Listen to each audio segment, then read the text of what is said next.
Assalamualaikum warahmatullahi wabarakatuh. Saya Mutiara Ayu.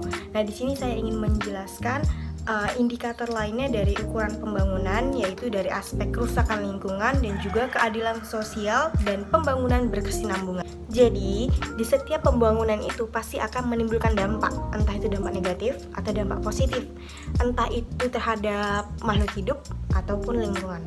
Jadi, salah satu dampak negatif dari pembangunan itu adalah kerusakan lingkungan. Jadi sebenarnya apa sih kerusakan lingkungan itu? Kerusakan lingkungan diartikan sebagai rusaknya, hilangnya, berkurangnya sumber daya air, tanah, udara, flora maupun fauna yang ada di dalamnya. Oke, pembangunan itu erat kaitannya dengan penggunaan lahan. Misalnya gini, kayak daerah A itu adalah awalnya hutan lindung yang ingin dijadikan perumahan atau pemukiman. Otomatis daerah atas ini akan digundulin gitu. Ini pasti akan berdampak besar untuk daerah itu sendiri. Mungkin saja akan terjadi longsor, akan terjadi erosi di bagian atas ini karena terjadi penggundulan hutan yang dialihfungsikan untuk dijadikan perumahan. Selain itu, contoh lainnya itu kayak kebakaran hutan yang terjadi di Riau. Nah, di Riau itu kebakaran hutan tuh setiap tahunnya selalu ada. Saking besarnya kebakaran menyebabkan perekonomian di Riau lumpuh. Terus sekolah-sekolah diliburin, ribuan warga yang terkena ISPA gitu. Nah, ini kan selain merugikan atau selain merusak lingkungan, ini juga kan berpengaruh ke makhluk hidupnya juga gitu kan. Makhluk hidup kayak ngerasain dampak negatifnya, banyak yang sakit, banyak yang terkena ISPA.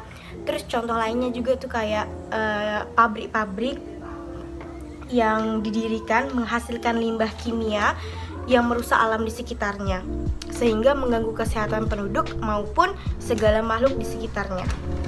Jadi intinya bahwa banyak pembangunan yang dianggap berhasil namun ternyata tidak memiliki daya kelestarian yang memadai.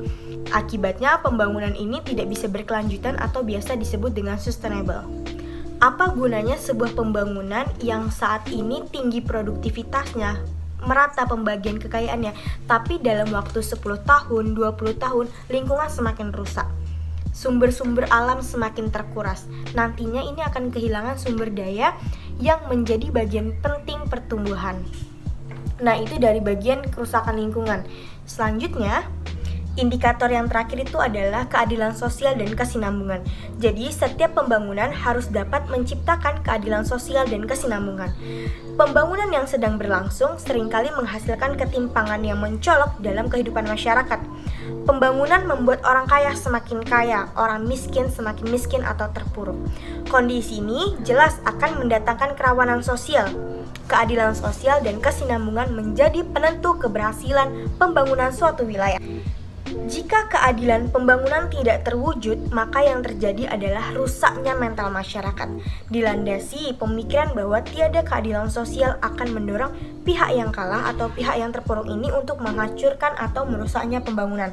Jadi intinya bahwa keadilan sosial dan kesinambungan dalam pembangunan ini sangat penting gitu. Jadi masyarakat kalangan bawah juga merasa kayak dipedulikan. Kan banyak masyarakat yang di bawah ketika orang atas kayak mau bikin bangunan itu kayak semena-mena mau menggusur, hanya kasih biaya segini terus rumahnya dihancurin dan lain sebagainya. Banyak contoh yang telah kita ketahui gitu.